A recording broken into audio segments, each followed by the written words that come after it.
Tout ce que vous ferez, faites tout pour la gloire de Dieu. C'est un truc qui sera vraiment forcément très difficile à mettre en place parce qu'il y a des fois, ben, surtout les Français, on aime énormément se plaindre, mais se plaindre, mais se plaindre à un point.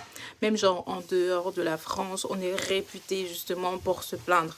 On a ce côté, comment on appelle ça? Euh, j'ai oublié le terme en plus, ça m'est parti.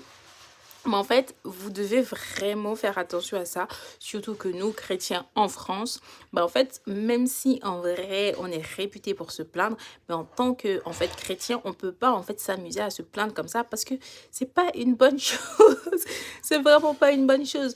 Parce que si vous plaignez beaucoup, ça voudrait dire que vous considérez que enfin, ce que le Seigneur, parce que en fait, il y a des choses, en fait, on est tellement axé sur le négatif qu'en fait, on fait même pas attention à ce que le Seigneur fait dans notre vie. En fait, compte les bienfaits de Dieu, vraiment mets-les tous devant toi et en fait, tu verras justement combien le nombre est grand, combien le Seigneur a déjà fait pour toi. Mais on est tellement axé sur le négatif que en fait, on se rend même pas compte de tout ce que le Seigneur fait pour nous. Et en fait, c'est un truc que quand vous allez au travail, bah, les gens, vous avez prié pour ce travail. Vous avez prié pour ce travail. Rappelez-vous comment vous aviez supplier, demander à Dieu pour ce travail. Aujourd'hui, vous êtes dans ce travail, pourtant tous les matins, vous vous plaignez, vous n'avez pas envie de vous lever, vous n'avez pas, ah oui, tel truc, tel truc. En fait, vous vous plaignez au travail alors que vous avez supplié le Seigneur pour avoir ce travail. Je parle de travail, mais ça peut être votre mari, votre femme, vous avez prié, mais supplié Dieu pour avoir quelqu'un dans votre vie. Vous avez quelqu'un, vous êtes marié, etc.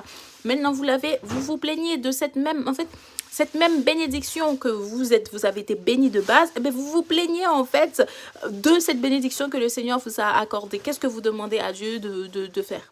Je prends l'exemple. Imagine que vous avez un enfant et en fait l'enfant en fait vous demande quelque chose.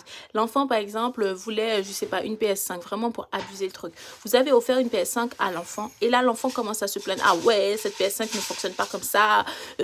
Ah mais non, mais de toute façon je veux pas la PS5, ça me prend du temps. De toute façon, en fait, l'enfant commence à se plaindre sur la PS5. Vous regardez l'enfant en mode, mais tu m'as demandé pour cette PS5. Donc ça veut dire, si tu m'as demandé, tu as demandé également la capacité de pouvoir gérer. Donc ça veut dire que tu savais que les dangers qu'il y avait avec cette PS5 quand je te l'offrais. Tu savais les choses qu'il y avait derrière. Donc, en fait, si tu me demandais, c'est parce que tu la voulais. Maintenant que tu l'as eu, logiquement, tu dois, en fait, la chérir, être reconnaissant parce que tu l'as eu. Je sais pas si vous... En fait, c'est tellement truc dans ma tête, j'arrive pas bien, mais je pense que vous avez bien compris ce que je veux dire.